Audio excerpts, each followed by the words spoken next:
Él será quien comparta la palabra del Señor con nosotros en esta mañana.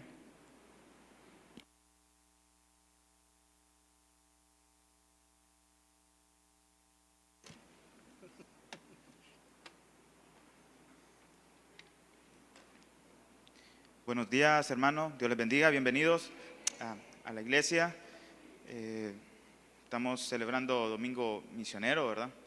Así que vamos a orar un tiempito para que poder interceder por nuestros hermanos que están y que han dejado todo para servirles al Señor, ¿verdad? Y nosotros como iglesia local tenemos la obligación de interceder por ellos. Entonces, vamos a empezar orando. Señor, te bendecimos en esta hora. Hemos entonado esas alabanzas, manifestando y expresando esa gracia sublime, esa gracia incomparable, esa gracia inmerecida.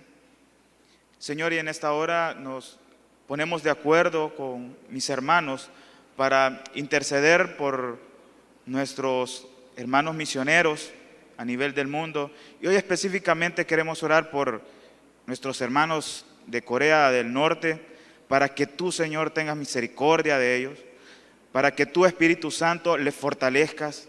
Quizás hay algún pastor, algún cristiano en ese país, que es el país que ha sido catalogado con más persecución hacia los cristianos, pero pedimos desde acá, desde este pequeño país, El Salvador, te pedimos, Espíritu Santo, que seas tú fortaleciéndolo, que si alguno de mis hermanos está queriendo volver atrás, que tú le des la fuerza necesaria, que tú le des la inteligencia necesaria, que tú les ayudes, Señor, porque ciertamente están en persecución, que tú puedas levantar esa iglesia clandestina y que tú les fortalezcas, que puedan sentir el amor de Jesús en sus vidas, que puedan sentir a través del Espíritu Santo que tú estás con ellos, que puedan sentir que una iglesia aquí en El Salvador está intercediendo por ellos, para que tú, Señor, seas ayudándoles y ministrándoles. Señor, como muchos de estos hermanos que no piden que cese la persecución, más bien piden que su fe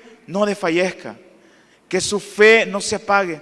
Y por eso pedimos, Señor, para que la fe de mis hermanos perseguidos en este país de Corea del Norte no cese, para que su fe no desfallezca, para que su fe sea fortalecida en el poder del Espíritu Santo, y que tú los saques adelante y que ellos puedan proclamar el Evangelio de Jesucristo a ese país.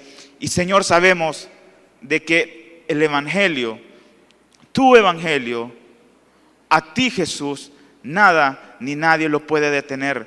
No hay país, no hay político, no hay persona, absolutamente nada. No hay ningún poder más grande que el poder de Jesucristo para transformar las vidas a través del Evangelio que ministran los cristianos. Gracias, Señor. Te pedimos también por esta hora para que seas tú hablándonos, para que sea tu Espíritu Santo ministrando nuestras vidas, para que cada una de las cosas que nosotros hagamos sea para la gloria y la honra de tu nombre. En el nombre de Jesús, amén.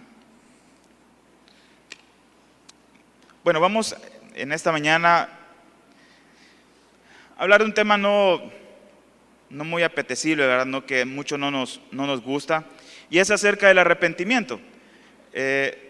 Cuando diga la iglesia, no me voy a estar refiriendo a la iglesia cristiana Josué San Miguel, ¿verdad? En específico, sino me voy a estar refiriendo a la iglesia como cuerpo de Cristo, como el cuerpo de creyentes, como cuerpo de aquellas personas que han creído, que han aceptado a Jesús como su Señor y su Salvador. Muchas veces hablar de arrepentimiento no nos agrada, porque ciertamente ponemos el dedo en la llaga, porque al hacer eso muchas veces duele. Pero el llamado al arrepentimiento no solo es para las personas inconversas. El llamado al arrepentimiento como lo vamos a ver en las Escrituras, también es para aquellas personas que han creído en Jesús. Como creyentes, Dios nos hace un llamamiento a un verdadero, a un genuino arrepentimiento. Vamos a ir a Lucas 3:8.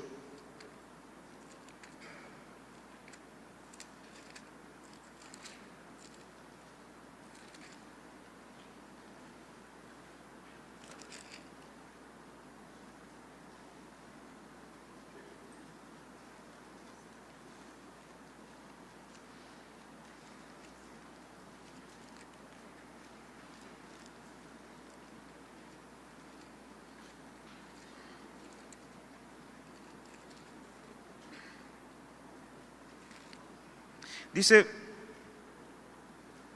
haced pues frutos dignos de arrepentimiento y no comencéis a decir dentro de vosotros mismos, tenemos a Abraham por padre, porque os digo que Dios puede levantar hijos de Abraham aún de estas piedras. En el paralelo, en Mateo 3:8 también, se lo leo, dice, haced pues frutos dignos de arrepentimiento. Muchas veces hemos escuchado la expresión de que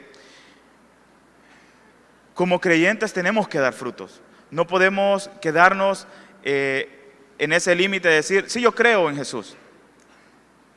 Santiago lo expresaba en la manera siguiente. Muéstrame tus obras, muéstrame tu fe por tus obras. Quiere decir de que tiene que haber una evidencia externa de nuestra creencia interna, de lo que nosotros somos, de lo que nosotros decimos creer. Tiene que haber una evidencia externa, tiene que haber algo objetivo que las demás personas tienen que observar en la vida de cada uno de nosotros. En el contexto aquí nosotros vemos que Juan sale a predicar el evangelio del arrepentimiento, un evangelio como tal, ¿verdad? Porque eso ya se lo da a la iglesia, pero va a predicar el mensaje del arrepentimiento. Y lógicamente Juan tenía un discernimiento espiritual extraordinario. Y él, cuando vio a todas esas personas, principalmente a los fariseos, a los escribas, a los sacerdotes, a las personas religiosas, a las personas que decían creer en Dios y que enseñaban acerca de Dios, los ve venir y decía, hey, miren, hagan frutos dignos de arrepentimiento.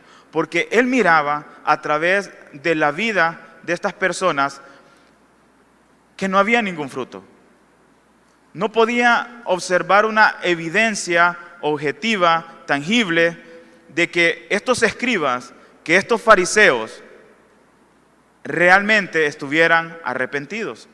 ¿Por qué? El judío en esa época, por eso es que vemos ahí en el texto, decían, bueno, nosotros tenemos como padre a Abraham. ¿Cuál era la mentalidad o el pensamiento de estos judíos? Ellos decían de que por solo el hecho de ser descendientes a través de la carne de Abraham, ellos ya tenían ganado el cielo. O sea, ningún judío podía irse para el infierno, según ellos. Ninguno. O sea, bastaba con solo ser hijo de Abraham y ya Dios estaba obligado para hacerlos entrar al cielo. De hecho, algunos rabinos en esa época decían que incluso había ángeles que estaban, ¿verdad?, en las puertas del Seol para decir, no, tú eres judío, tú estás circuncidado. No, te equivocaste, te tenés que ir para donde está Dios. ¿Por qué? Al mostrar ellos que estaban circuncidados físicamente. Entonces, ese era el pensamiento del judío. Pero Juan estaba yendo más allá. Estaba viendo el corazón de estas personas que se hacían llamar religiosos. Y si nosotros lo trasladamos en la actualidad, esto ciertamente va más con aquellos que decimos que somos cristianos, con aquellos que decimos que creemos en Cristo. Juan les exhortaba a decir, hagan frutos dignos de arrepentimiento. Frutos dignos de arrepentimiento. ¿Qué es arrepentimiento? Gruden en su teología sistemática lo define de la siguiente manera. Es una tristeza sentida de corazón por causa del pecado, una renuncia al pecado y un propósito sincero de olvidarlo y caminar en obediencia a Cristo. Tristeza del corazón por causa del pecado, renuncia del pecado, propósito sincero de olvidarlo y caminar en obediencia a Cristo. En 2 de Corintios, el apóstol Pablo les manifiesta lo siguiente. 2 de Corintios 7,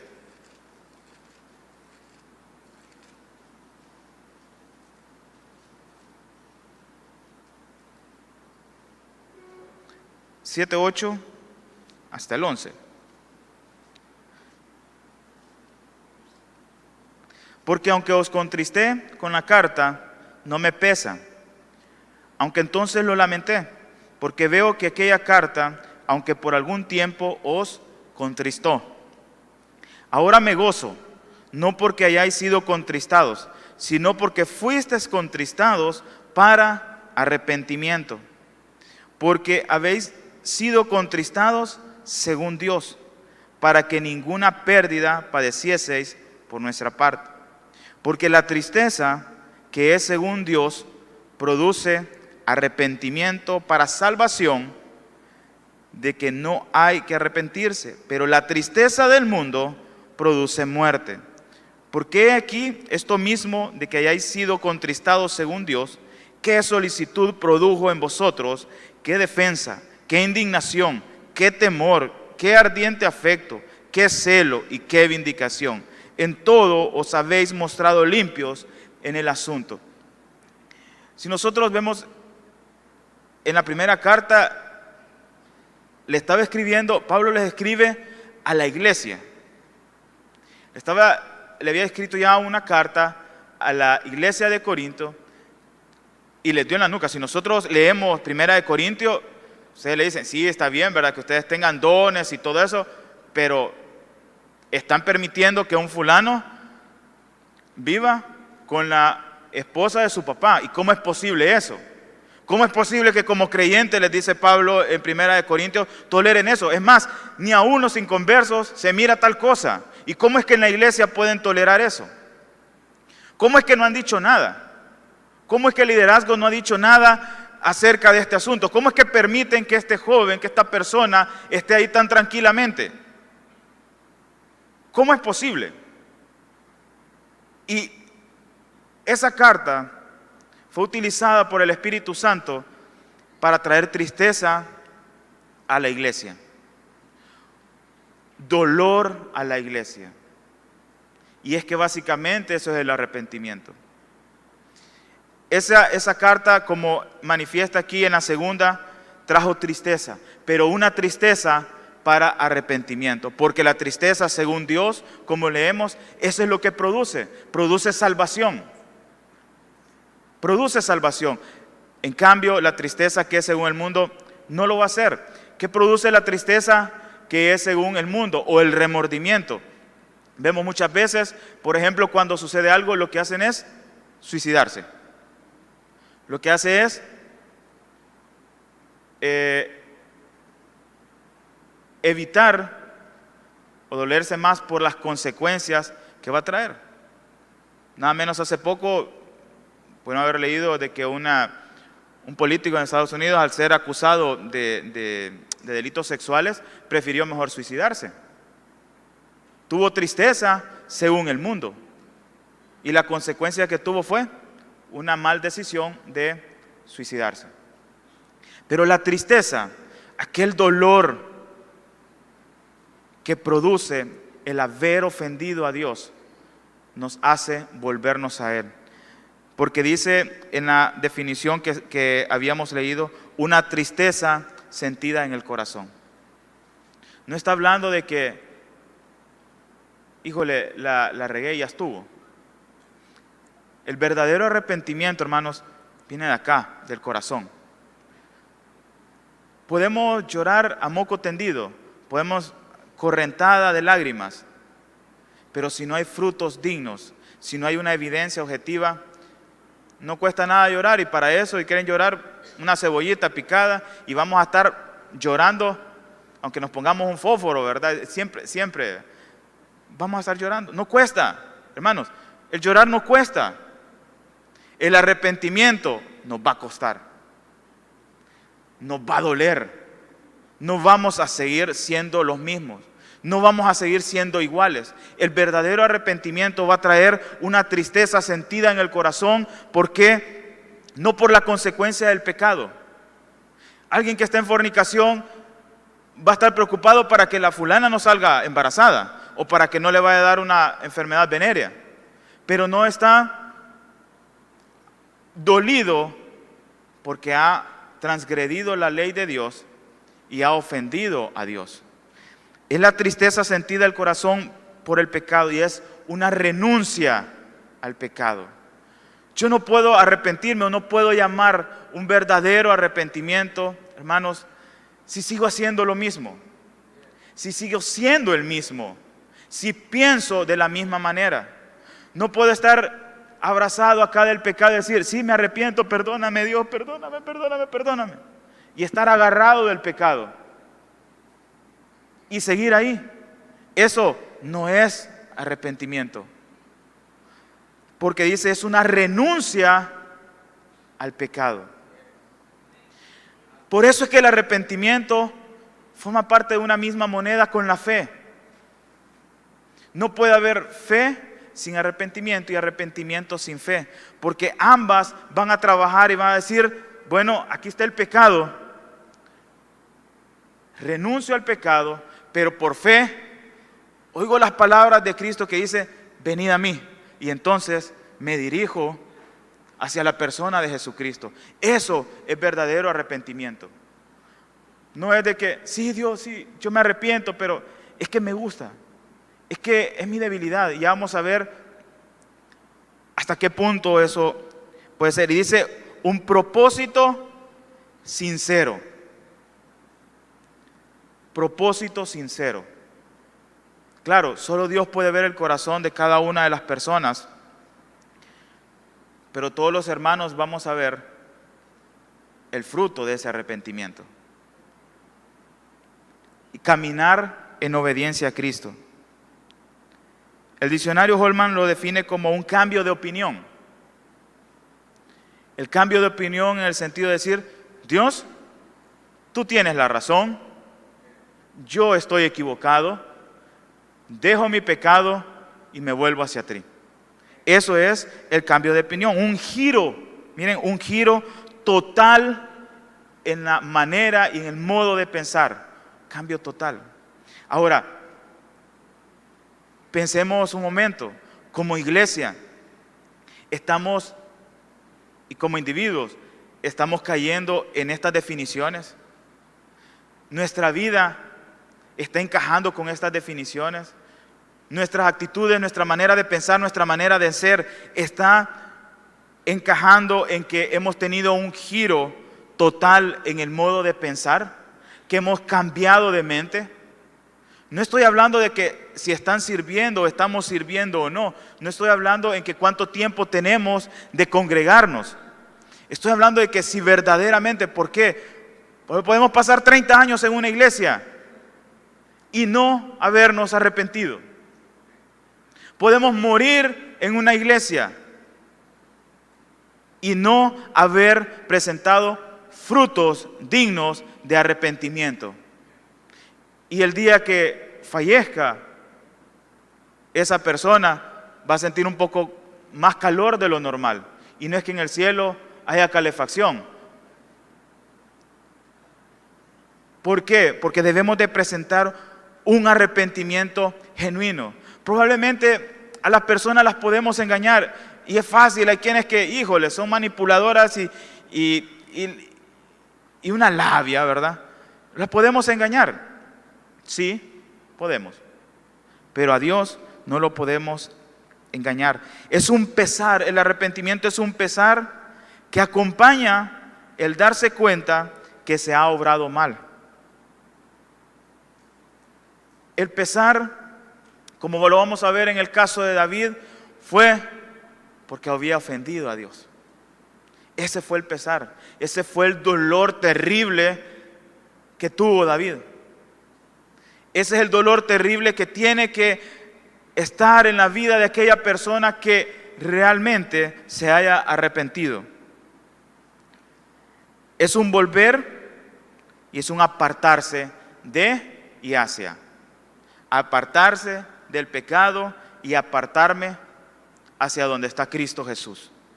Eso es el verdadero arrepentimiento. ¿Va a producir tristeza? Sí. Sí, mis hermanos, cuando un médico está haciendo una curación, no solo lo hace así, ¿verdad? No es que, ay, que me duele. Ah, vaya, pues está bueno. ¿Por qué? Le está haciendo un daño. Y después se le infecta. Pero como no queremos que se ofenda, como no queremos que le duela, lo hacemos de una manera superficial. El verdadero arrepentimiento va a causar dolor. Dolor por haber ofendido a Dios. No dolor por las consecuencias del pecado. Dolor por haber transgredido y ofendido a Dios. Ese va a ser el verdadero arrepentimiento.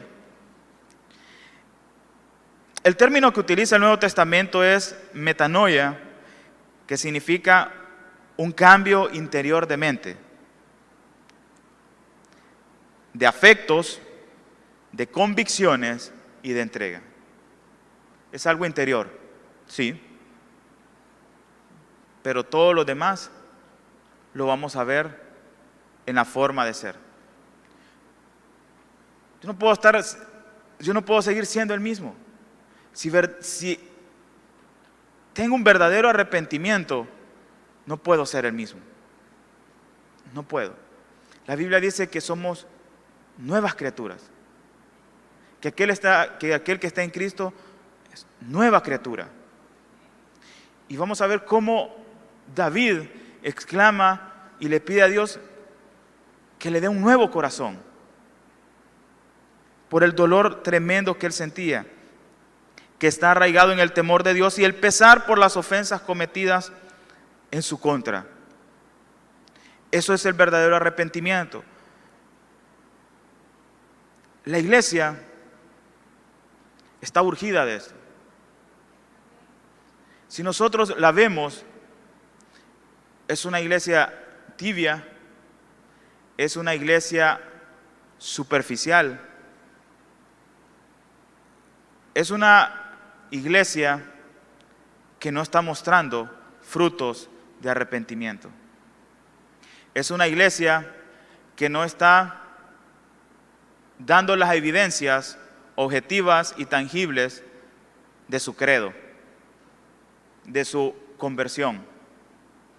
Es una iglesia que se está acoplando a lo que el mundo dice.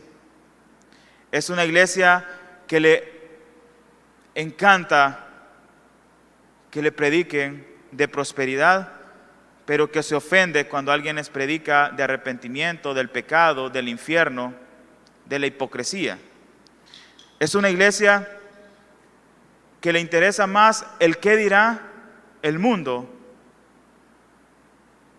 de lo que piensa Dios acerca de ella.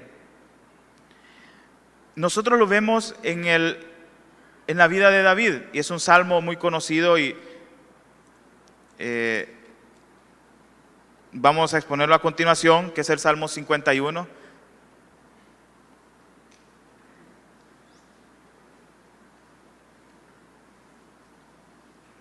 Vamos a ver algunos versículos. Aquí vemos la vida de David.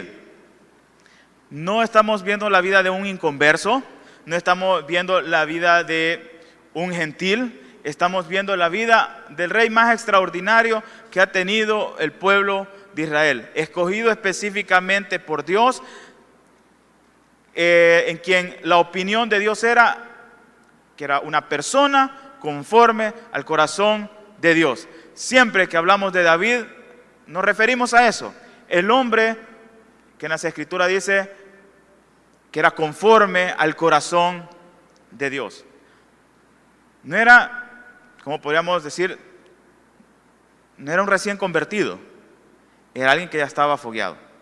El Salmo 51, ustedes lo leen si tenemos la Reina Valera 60, dice ahí arrepentimiento y plegaria pidiendo purificación. Pero lo que quiero llamar a que nosotros observemos lo que sigue después, dice, al músico principal, Salmo de David, cuando después que se llegó a Betsabé, vino a él Natán el profeta. Todos conocemos esa historia. En segundo libro de Samuel 12, del 1 al 15, el profeta Natán es llamado por Dios. Y le dice, bueno, anda donde David. Ha pasado alrededor de un año, desde el capítulo 11, en el cual David no estaba en el lugar donde debería estar porque tenía que estar luchando con su ejército. Él era el comandante en jefe y decidió quedarse tranquilo, al suave. No ir a lo que tenía que hacer. Y pues vio ahí a Betsabé y pues ya sabemos el resto de la historia. Se llegó a ella, quedó embarazada y después anduvo taloneando para matar, ¿verdad? Primero para que Urías tuviera relaciones con Betsabé y que el embarazo pues se lo achacaran a Urías. Tal vez iba a salir rubio el cipote como David, pero dice que después, bueno, ponerlo al frente de batalla, porque ya sabíamos que en ese entonces no era que con palanquita, ¿verdad? Y yo estoy aquí en Estados Unidos y mando un cohete hasta Medio Oriente y desde aquí es seguro. No, ahí era frente a frente. Ahí, lógicamente, los que iban aquí al frente de la batalla eran los primeros en caer. O sea, ellos ya estaban seguros, ya estaban sentenciados que morían. Entonces Davidcito, el hombre conforme al corazón de Dios, dice, poneme ahí. Lo más terrible es que el mismo Urías llevaba el mensaje. Y Urías tranquilo, ¿verdad? Confiando en que su rey era un rey conforme al corazón de Dios. Llevó el mensaje a su general. Aquí le manda mi rey. Aquí le manda el rey David.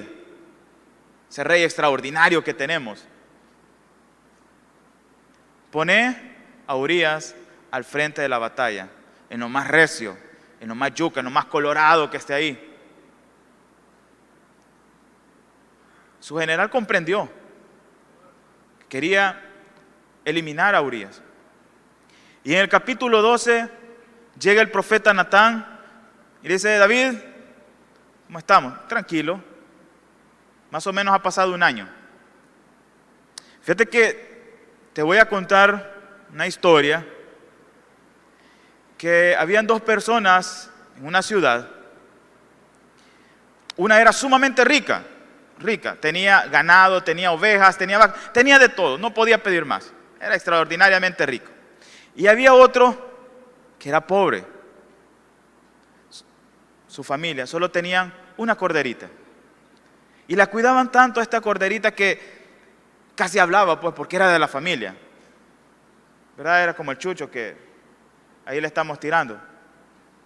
Esta corderita la amaban ellos. Y fíjate que vino cierta persona a visitar a este millonario, a este que tenía un montón de ganados, de vacas. Y esta persona no quiso tomar de lo suyo, sino que tomó aquella corderita única de aquella persona pobre, de aquel hombre pobre, y la sirvió a esto. ¿Cómo es posible? Indignado dijo David. ¿Cómo es posible que haya sucedido eso? Qué desgraciado es este, ¿verdad? Qué bárbaro, qué injusticia. Este debe de devolver. Y aún con creces, aún con intereses, así como lo demandaba la ley mosaica. Debe devolver 4 veces, porque ha cometido una gran injusticia.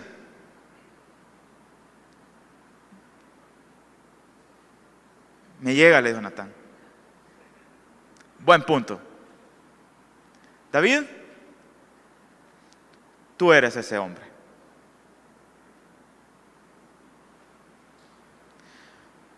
Tú eres ese hombre, David. Y ciertamente tuvo consecuencias terribles. Ustedes lo pueden leer. Sus hijos, ¿verdad? Una familia disfuncional tremenda. Pero David dice después: he pecado contra Dios. Parecieran unas palabras sencillas. He pecado en contra de Jehová.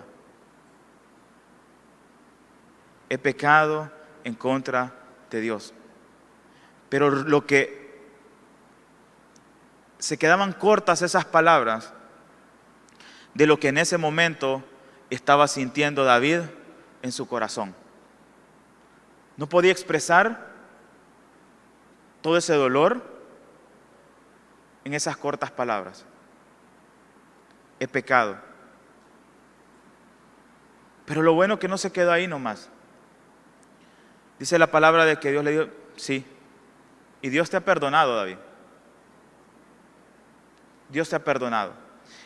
Ese es el contexto en el cual David le dice al músico principal este Salmo 51. Porque así como fue público el hecho de David, acuérdense que pues varias personas supieron lo que mandó a traer a la Betsabé. Pues el que la fue a traer tenía que saber que no le iba a cocinar, ¿verdad? Y entró al cuarto, a la habitación real, no era para contarle un cuento a David. Ellos ya sabían. Y como en el palacio tuvo que haber alguien de comunicaciones, ¿verdad? Y la noticia se regó. Y David aquí también lo va a manifestar de una manera pública, porque dice al músico principal e inicia, y el versículo 1 dice: ten piedad de mí, oh Dios, conforme a tu misericordia, conforme a la multitud de tus piedades, borra mis rebeliones. Pongámonos en las sandalias de David, ¿sí?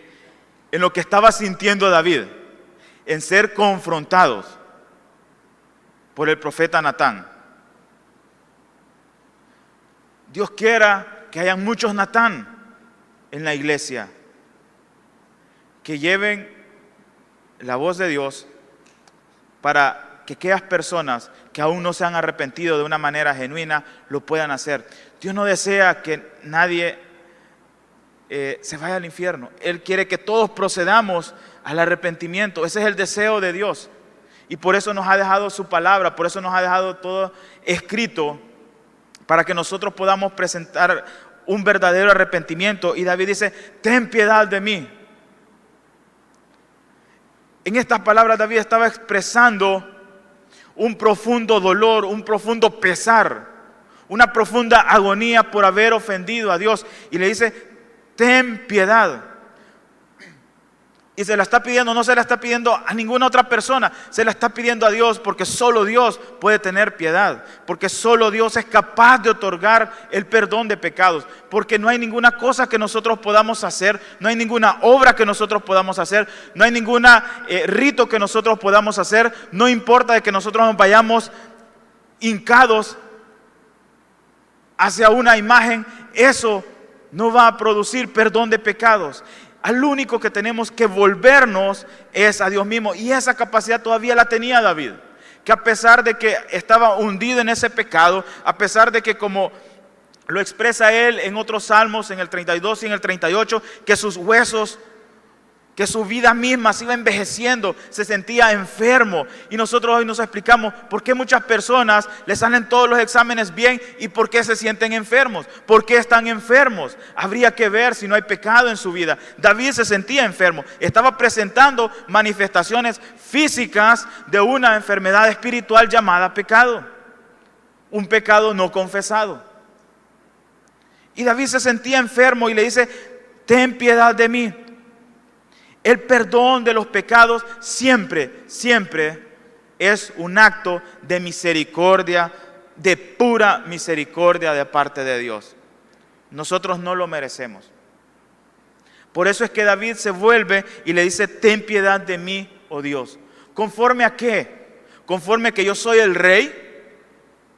¿Conforme a que yo predico? ¿Conforme a que yo canto? ¿Conforme a que yo sirvo en una iglesia? ¿Conforme porque yo estoy ofrendando? Le dice David: conforme a tu misericordia. Conforme a tu, no solo misericordia, sino multitud de tus piedades borra mis rebeliones. Solo el puro afecto de su amor nos puede perdonar. Solo porque Él quiere nos puede perdonar. Dios quiere perdonarnos. Y si no, veamos la cruz. Él quiere perdonarnos. David sabía que a pesar del pecado cometido, podía hallar perdón en un Dios de misericordia. Con el grupo de célula recordamos ahorita que estábamos finalizando la predicación de nuestro pastor el año pasado, el 24, bueno, no me acuerdo si 24 o 31, pero que decía que íbamos a recibir un obsequio, que íbamos a recibir un regalo todos los días. Y citaba de que las misericordias de Dios son nuevas cada día. Por eso es que, hermanos, lo peor que nosotros podemos hacer cuando hemos fallado a Dios, porque ciertamente lo hemos hecho, no hay ningún justo, dice la palabra. Lo peor que podemos hacer es apartarnos y alejarnos, dejar de congregarnos. Eso es lo peor que podemos hacer. Conozcamos a través de la palabra de que sí, va a traer consecuencias, pero el único que puede perdonarnos es Dios, por el puro afecto de su amor. Y miren qué interesante que dice David: oh Dios. ¿Por qué no lo llamó mi Dios? Tenía una relación extraordinaria con Dios. ¿Cuántas noches cuidando las ovejas de su padre, cantándole, meditando en él? Y aquí David dice: oh Dios, dando a entender de que, como que David dijera: Dios, te he perdido a ti por causa de mi pecado, me he distanciado de ti.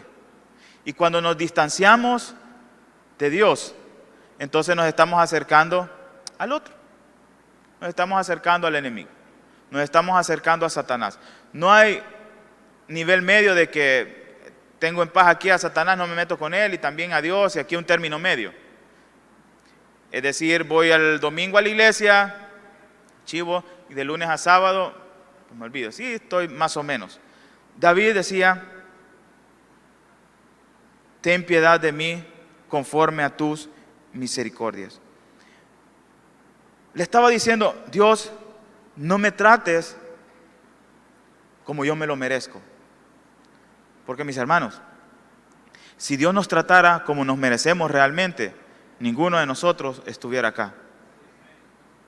Ninguno pudiera ser salvo. Cuando clamamos al Señor conforme a la multitud de sus piedades, le estamos diciendo: son abundantes, son extraordinarias y hay perdón.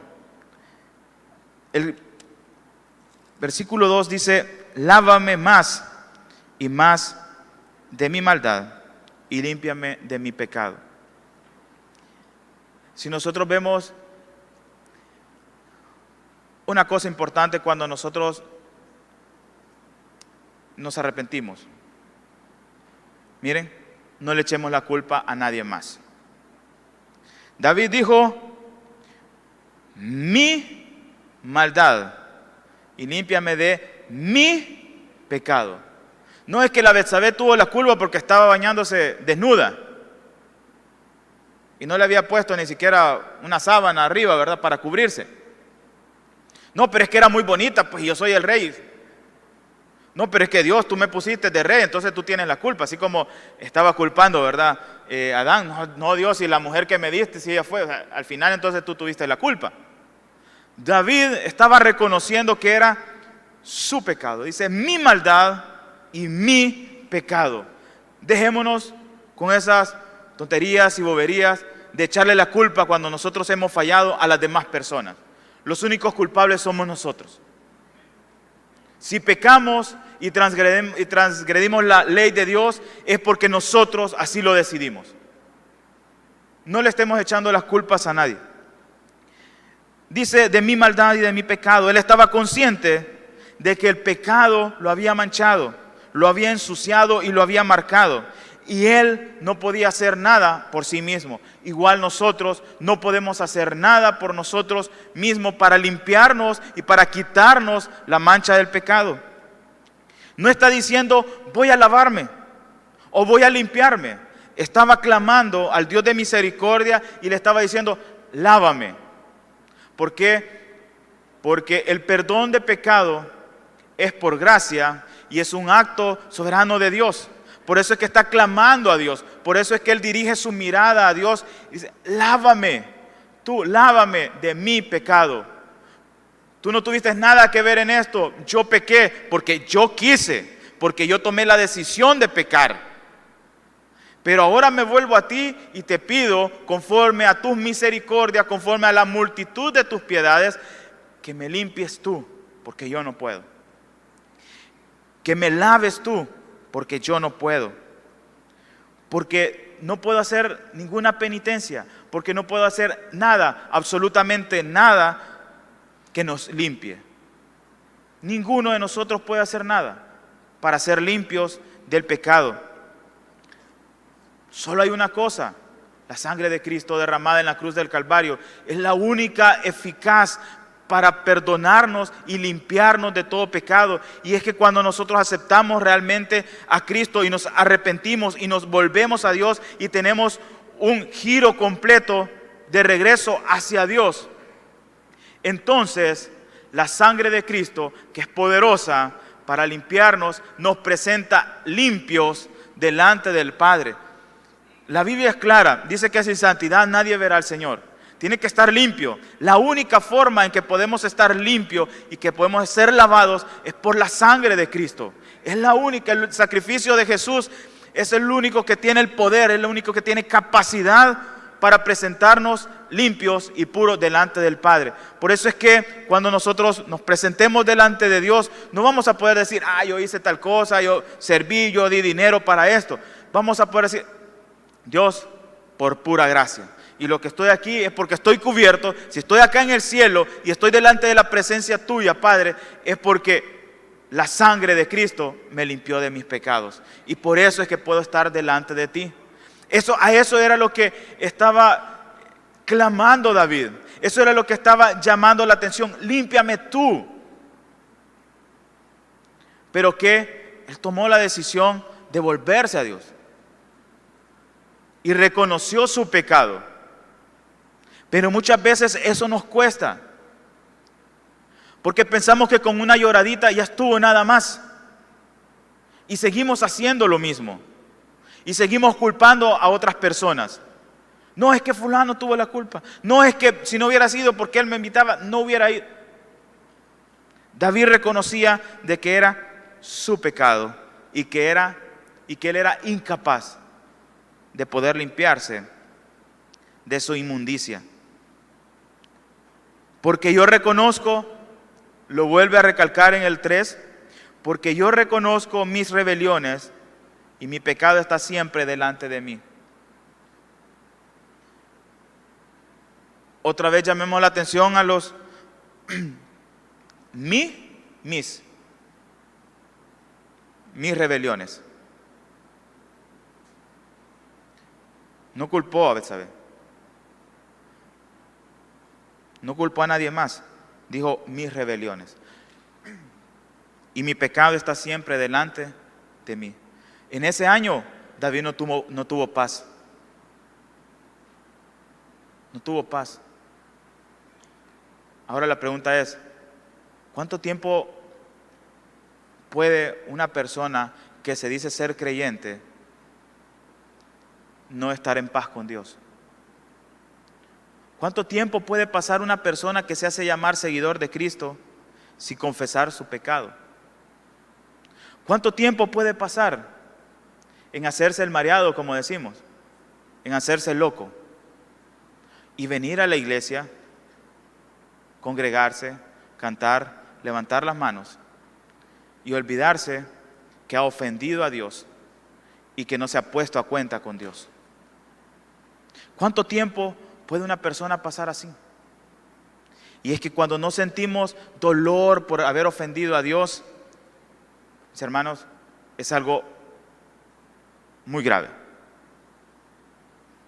Muy grave porque la conciencia se va endureciendo. Y después, esta persona va a seguir pecando y va a seguir haciendo lo mismo. Ya ni remordimiento, pues. David estaba diciendo mis rebeliones y que están siempre delante de mí. Estaba dando una plena confesión de los pecados hacia Dios. Estaba diciendo, si yo quiero tener un cambio de mente, quiero hacer un giro total, Dios, mis rebeliones están a diario. Como aquel jovencito que había pasado muchas veladas en comunión e intimidad con Dios, había podido durar casi un año separado de esa comunión. Por eso es que se sentía enfermo, por eso es que estaba enfermo, porque estaba separado de su Dios. Él había conocido el amor de Dios, él había conocido la gracia de Dios, él había conocido la comunión de Dios. Él sabía lo que significaba estar pegadito a Dios. Si nosotros hemos experimentado eso y estamos alejados, mis hermanos, volvámonos hacia Dios. Que no pase más tiempo, que no nos volvamos hacia Él y que no le confesemos que hemos pecado, que hemos transgredido su ley. Y por eso es que en el 5 dice, en el 4, contra ti. Porque al final de cuentas, ciertamente mandó a matar a Urías, ciertamente adulteró con Betsabé, había pecado contra estas personas, pero él fue más allá y dijo, contra ti, porque todo pecado al fin de cuentas es una ofensa para con Dios. Contra ti solo he pecado y he hecho lo malo delante de tus ojos, para que seas reconocido justo en tu palabra y tenido por puro en tus juicios. David le estaba diciendo, Dios, te he ofendido. Quizás nadie estaba en la habitación. Quizás, todos sabían qué estaban haciendo, pero nadie los estaba viendo en vivo y en directo. Pero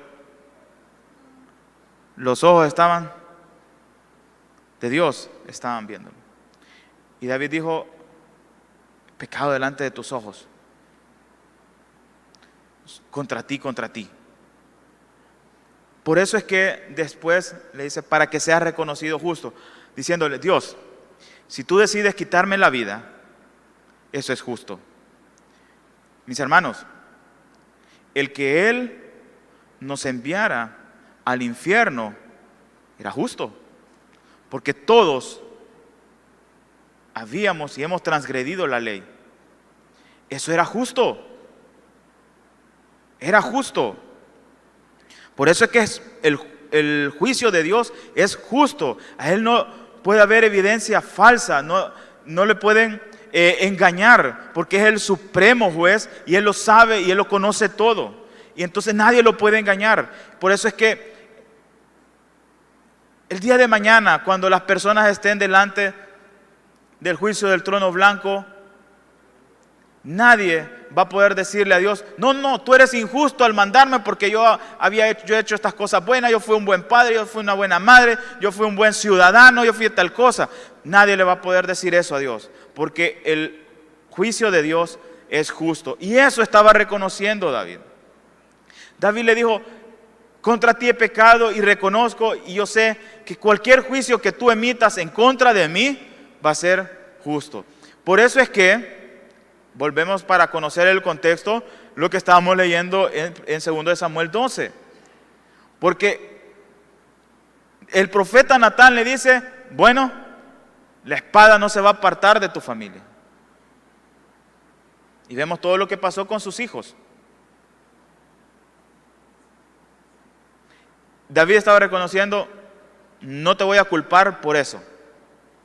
Ese juicio, Dios, es justo. Es justo. Declaraba que la ley de Dios había sido quebrantada. Había sido desafiada la voluntad de Dios. El nombre de Dios había sido deshonrado y por lo tanto Él merecía un juicio. Y Él merecía una sentencia. Y tenía que cumplir esa condena. Igual nosotros, no hay justo ni aún uno. No hay quien busque a Dios. No hay ni siquiera uno. Todos se descarriaron. Todos nos hemos descarriado. Y hemos sido destituidos de la gloria de Dios. Ese es el juicio, porque la paga del pecado es muerte. Ese es el juicio. Eso es. Pero como hemos estado viendo, David también conocía que Dios era un Dios de misericordia, de abundante, de multitud de piedades. Y sabía que Él podía perdonarle. Y en el 5 dice: he aquí, en maldad he sido formado y en pecado me concibió mi madre.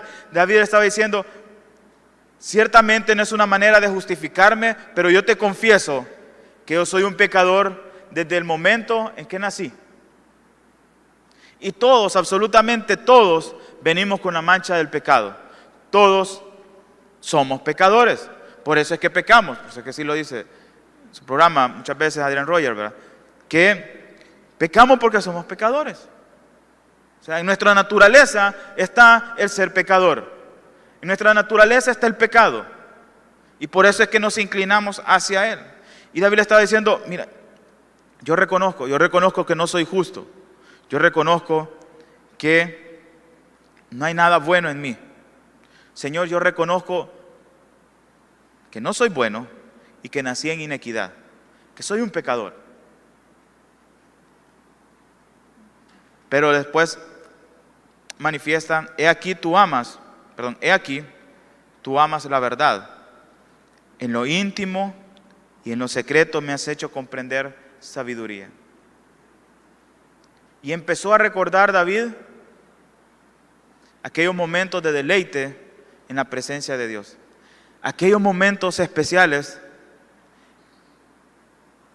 de los cuales por un año no disfrutaba. En los cuales, por no confesar su pecado y no tener un verdadero arrepentimiento, no disfrutaba. En lo íntimo. Y por eso después dice: purifícame con hisopo y seré limpio, lávame y seré más blanco que la nieve. Cuando está hablando aquí del hisopo, ustedes lo pueden leer después en Levítico 14 y Números 19. Está hablando de esta planta, se utilizaba, podía ser con sangre o una mezcla de sangre y agua, y era básicamente para limpiar a las personas que habían ido a la guerra y que habían tocado un cadáver o que estaban leprosos. Pero lo interesante es que estas personas no podían ir al tabernáculo, no podían ir a la tienda de oración, no podían acercarse a Dios. Ese es el trasfondo. Eso es lo que está sintiendo David. David está sintiendo que no puede acercarse a Dios en la manera en la que está. No puede acercarse a Dios con un pecado no confesado. y le dice, límpiame con hisopo. Era una planta que era la usada para eso. Purifícame con hisopo. ¿Por qué? Porque ceremonialmente lo estaba restringiendo para acercarse a Dios. Igual nosotros lo vemos, dice la palabra que los pecados nos separan, hacen una brecha, hacen distancia entre Dios y nosotros. No nos podemos acercar. Por más que nos congreguemos, si no confesamos el pecado, si no nos arrepentimos de una manera genuina, nunca vamos a poder ser limpios y nunca vamos a poder disfrutar adecuadamente. Por eso es que dice, y seré limpio. Dios, la única manera en que yo pueda ser limpio es que tú me limpies. La única manera en que yo puedo purificarme es que sea puro, perdón, es que tú me purifiques. La única manera en que yo me pueda acercar delante de ti es que tú me aceptes, es que tú me perdones. Purifícame con hisopo. El anhelo de David era ser purificado espiritualmente y no ser nada más solo apartado de la congregación, sino principalmente apartado del culto a Dios. Él sabía que no podía ir y acercarse al arca del pacto, porque en ese momento todavía no había templo, no podía acercarse al arca de esa manera. Quiere decir que David, por un año, digámoslo así, no fue a la iglesia. No fue. Estaba ya, enfermo, se iba envejeciendo, tenía dolores en todas partes, se iba pudriendo por dentro y eso ya se estaba manifestando en su cuerpo y estaba allá. Y tal vez veía, puchica, me acuerdo cuando iba brincando y saltando, ¿verdad? Y alegre porque traía el arca. Híjole, me acuerdo cuando en las madrugadas decía, te buscaré. Me acuerdo cuando decía, como el siervo brama por las aguas, y empezaba David y decía, ya no más.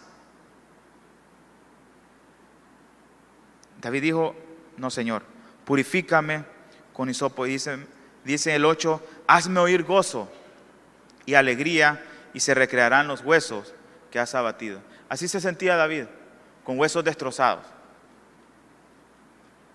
Dolor por el pecado, por haber ofendido a Dios. Pero después sabía que conforme a la multitud de misericordias y de piedades, solamente Dios podía darle gozo y alegría. Y es que cuando somos perdonados por Dios, eso es lo que debemos de experimentar, gozo y alegría.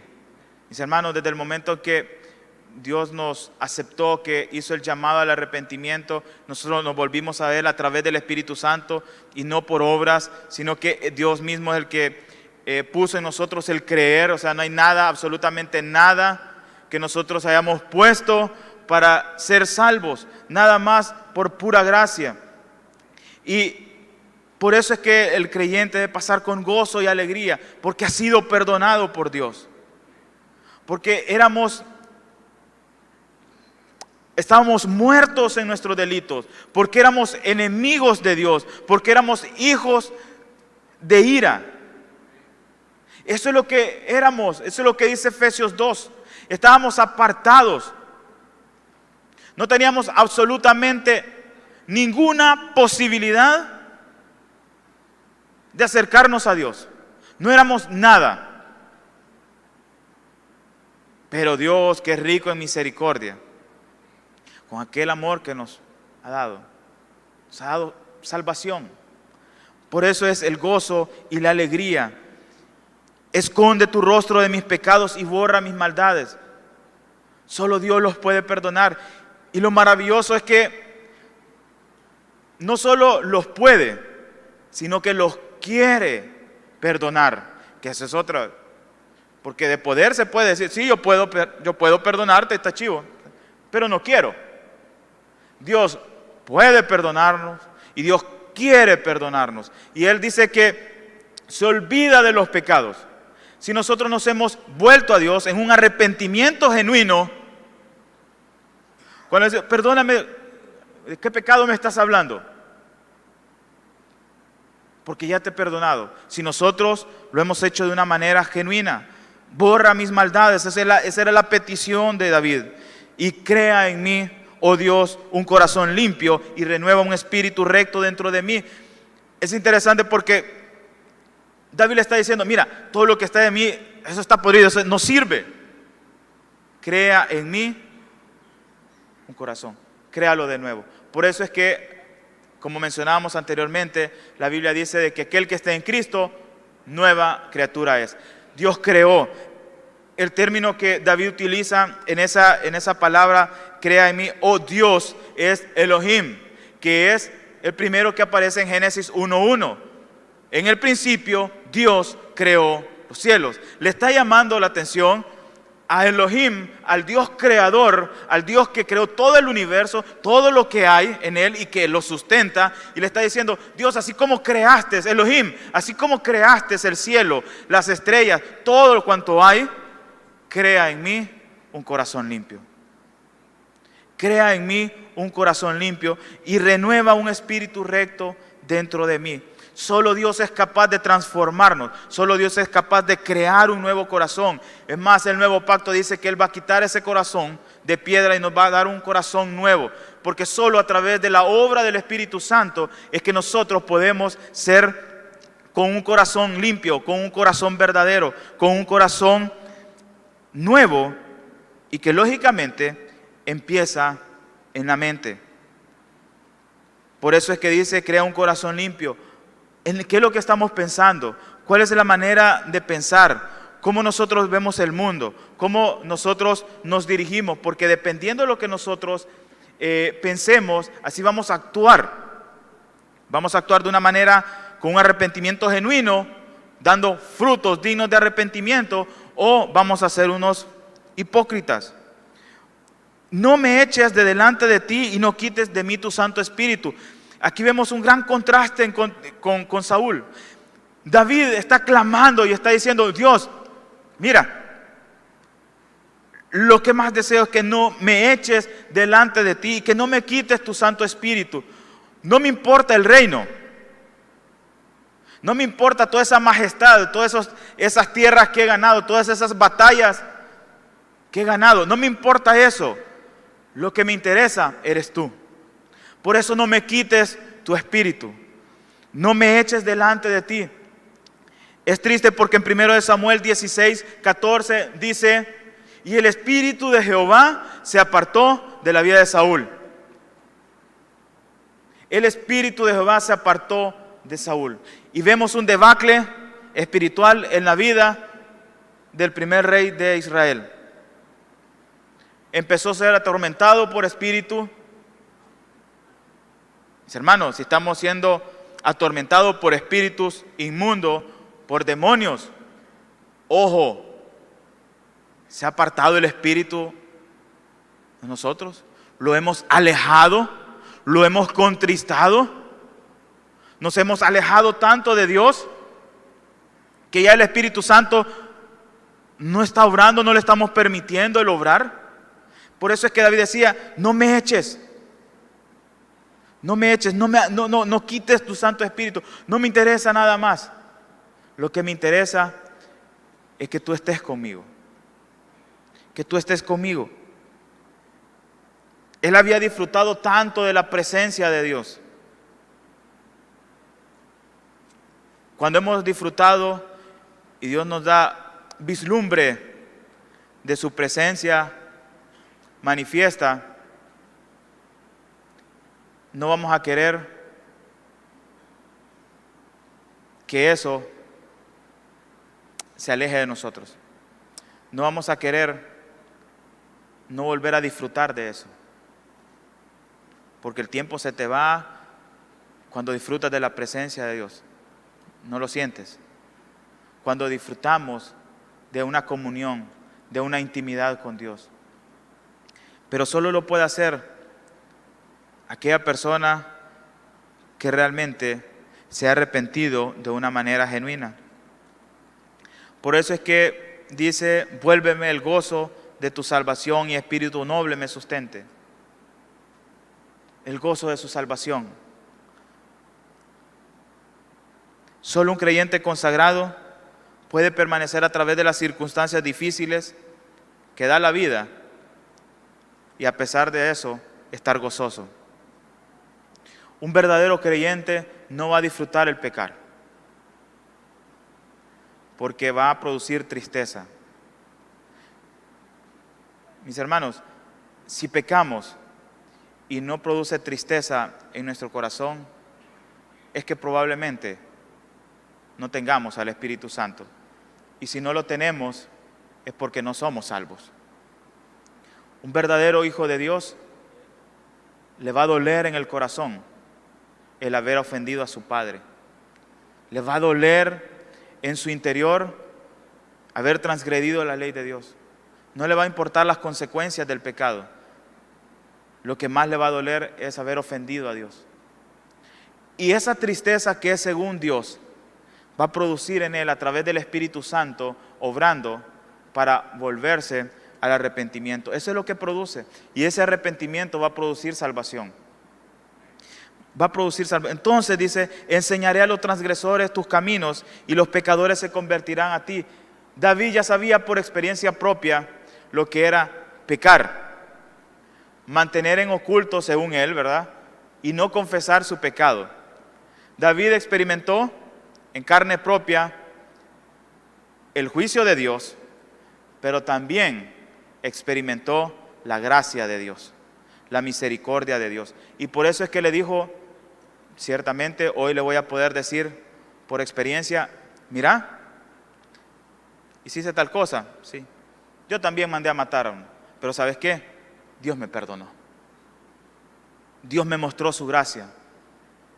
Dios tomó mi lugar, como estábamos viendo. Hermanos, Jesús tomó nuestro lugar en la cruz del Calvario. Él tomó nuestro lugar. Y por eso es que ahora somos libres. Pero ¿qué tanta libertad estamos disfrutando? ¿Estamos siempre esclavos del pecado? Romanos, eso es lo que dice Pablo. ¿Estamos siendo esclavos del pecado o somos esclavos de Cristo? No podemos estar a medios lados, podemos estar en el medio.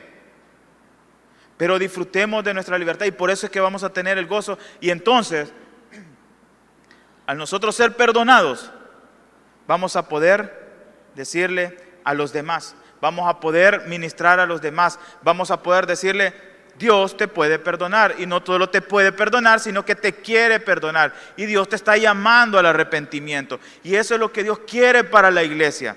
Que sea una iglesia que vaya al arrepentimiento, que no se conforme con pequeñeces, que no se conforme con dinero, que no se conforme que si yo pacto y hago esto y ya de un solo me va a dar... No, tiene que haber arrepentimiento, tiene que haber dolor en el corazón para poder acercarnos a Dios, para mostrar frutos dignos de arrepentimiento. Eso es lo que tiene que haber, un pesar. Ahora, ¿estamos haciendo frutos dignos de arrepentimiento? Cuando nosotros nos evaluamos a la luz de la palabra, hermanos, ahí es donde nosotros, ese es nuestro espejo.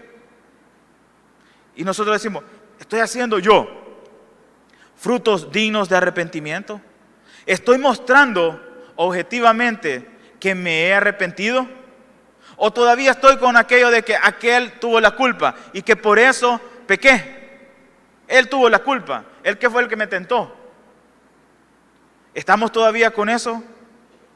¿Hay evidencia de que realmente nos hemos arrepentido? Hemos pasado por todas esas etapas en las cuales David manifiesta tener confianza en Dios, de que Dios lo puede perdonar y que Dios lo quiere perdonar, en la etapa en la cual David dice, son mis pecados, son mis rebeliones, no de nadie más, son mías. Pasar por la etapa de decir, Dios, yo no puedo hacer nada, soy incapaz de hacer algo para ganarme el perdón y por lo tanto, sé tú limpiándome y sé tú purificándome. Hemos pasado por la etapa de anhelar más que cualquier cosa que el Espíritu de Dios no se aparte de nosotros. O nos interesa más el qué dirá. Saúl le interesaba más el qué dirá. Cuando el profeta Samuel lo confronta y le dice, mira Saúl, Tú no has obedecido a Dios porque el mandato de Dios era que mataras a todo, a Amalek y a todito. Y tú lo que hiciste fue retener al rey y fue retener lo mejor de su ganado. Por lo tanto, así dice el Señor, que te es quitado el reino. Y se lo va a dar a alguien conforme a su corazón. ¿Cuál fue la actitud de Saúl? No le dijo, la actitud de David fue, he pecado en contra de Jehová. La actitud de Saúl fue, no se lo vayas a decir al pueblo, no se lo vayas a decir al ejército, no lo vayas a decir de que yo ya no soy rey, de que Dios no me quitó, porque ¿qué van a decir? Esa fue la actitud de Saúl. Se mostró arrepentido, pero lo que le interesaba a Saúl era el qué dirá la gente. A David lo que le interesaba era qué dirá Dios. Lo que le interesaba era el Espíritu de Dios. No contristarle. Le interesaba que el Espíritu de Dios estuviera siempre, siempre con él. No le importaba el reino, no le importaba la riqueza, no le importaba los territorios, no le importaba ganar batallas. Lo que a David le interesaba era tener el Espíritu Santo. Disfrutar de comunión con Dios. Disfrutar de esa intimidad genuina. Por eso debemos de preguntarnos, ¿qué nos aflige o qué nos preocupa más? ¿El castigo por el pecado o haber ofendido a Dios? ¿Qué nos está preocupando? ¿Nos aflige que se den cuenta las demás personas de que estamos ofendiendo a Dios? ¿O nos duele de que hemos ofendido a Dios? Dios está siempre llamando a un arrepentimiento genuino y lo expresa de una manera magistral el profeta Isaías, para ir terminando.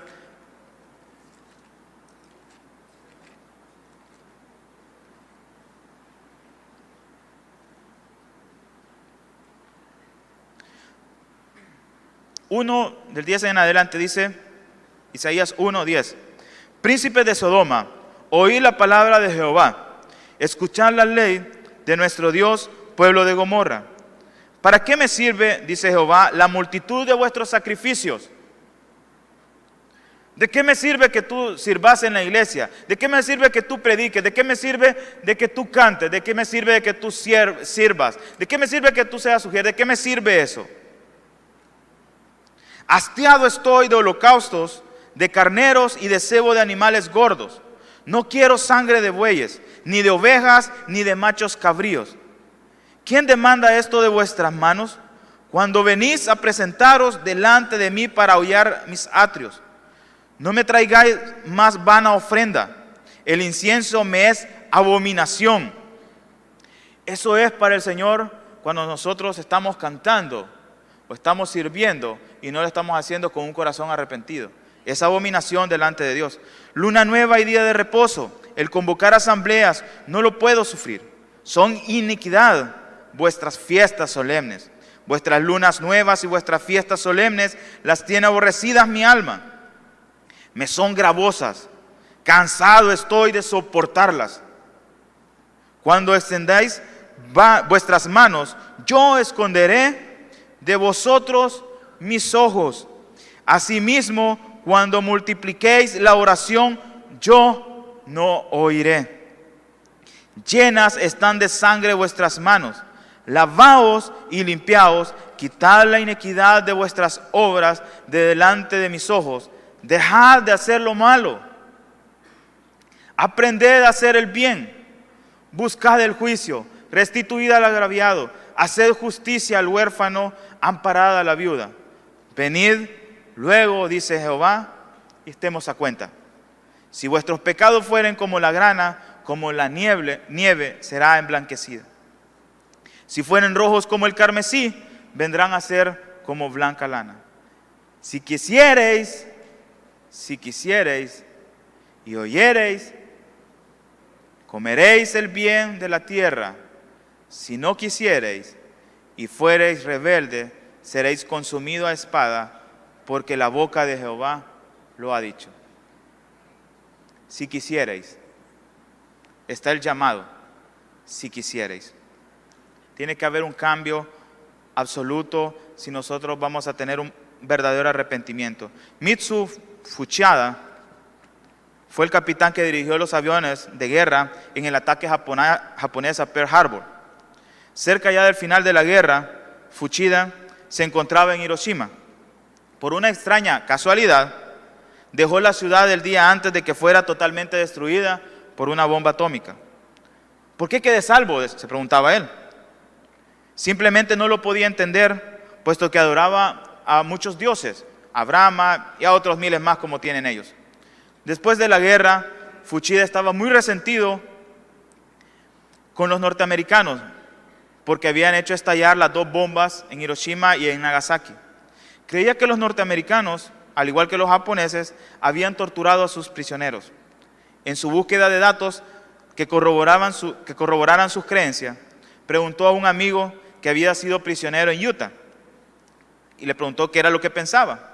El amigo le contó que la enfermera que los cuidaba ahí, hija de misioneros, había tratado a los japoneses con interés y afecto. Esta enfermera le dijo a su amigo, sabía que sus padres habían sido ejecutados por los japoneses en Filipinas. Le explicó cómo sus padres se arrodillaron y oraron delante del pelotón de ejecución. Profundamente conmovido, Fuchida tomó el tren para Tokio. En una de las paradas, un misionero le dio un folleto impreso que hablaba acerca de un piloto norteamericano que había sido prisionero de los japoneses y había sido muchas veces torturado. Un día, uno de esos guardias japoneses le entregó una Biblia. El prisionero, estando ahí con odio hacia sus captores, leyó acerca del amor y de la redención de Cristo. Y cuando creyó, todo aquel odio se convirtió en amor. Dijo Fuchida, quizás la Biblia me podrá ayudar. Compró una traducción japonesa de la Biblia y la empezó a leer. Más tarde declaró, cuando llegué a Lucas 23 y leí la oración de Cristo poco antes de morir en la cruz, entonces lo comprendí. Conocí a Jesús aquel día. Él entró en mi corazón, cambió mi vida y de un oficial militar pasé a ser un guerrero de Cristo. Fue un cambio total. Completamente. Fuchida nunca volvió a ser el mismo. Jamás. Presentó un verdadero arrepentimiento. Por eso es que la Biblia dice, si quisierais. En este momento ninguno, ni el pastor, ni los diáconos los está forzando, ninguno le va a doblar el brazo, nadie. Por eso la palabra dice, si quisierais. Si quisierais estar a cuentas con Dios. Si quisierais arrepentirte, hay perdón, hay gracia todavía. No sabemos el día de mañana. No digamos, mañana me voy a arrepentir, o el 31 que va a haber Santa Cena, me voy a arrepentir. El mañana no es de nosotros. No sabemos si vamos a estar mañana. Es más, no sabemos si vamos a estar más tarde. No sabemos. Por eso es que Dios hace el llamado de mostrar un arrepentimiento genuino. Cambiemos esa actitud de la iglesia. Cambiemos esa iglesia superficial por una iglesia consagrada a Dios, por una iglesia que conozca a su Dios, que conozca de su Dios y que sepa que en Él hay misericordia y perdón de pecados. Vamos a orar. Señor, te damos gracias por este Salmo 51. Sabemos que esos grandes hombres que tú utilizaste a través de la historia también tenían sus errores. Y Señor, igual nosotros en la actualidad tenemos errores. Señor, pedimos que a través de tu Espíritu Santo, que tenemos ese privilegio desde Pentecostés, de tenerle permanentemente en nosotros, nos pueda guiar para tener un verdadero arrepentimiento. Que esas palabras que resonaban en la voz de Juan el Bautista de hacer frutos dignos de arrepentimiento sea un llamado para nosotros como iglesia de mostrar frutos dignos de arrepentimiento. Señor, ciertamente te hemos fallado, hemos transgredido tu ley. Señor, hemos pecado contra ti. Y muchas veces no nos hemos arrepentido. Te hemos ofendido a ti. Hemos blasfemado en contra de tu nombre. Y no es por culpa de nadie más, sino es por mi culpa. Son mis pecados, son mis rebeliones. Pero Señor, ya no quiero tenerlos. Ya no quiero que sean míos. Hoy los pongo delante de la cruz, reconociendo que tú eres un Dios de gracia. Reconociendo que tú tomaste mi lugar en la cruz. Que tú pagaste por mis pecados, por mis rebeliones. Que la sangre de Cristo me limpia de todo pecado. Señor, te pedimos, límpiame. Límpianos como iglesia. Purifícanos como iglesia. Porque no hemos hecho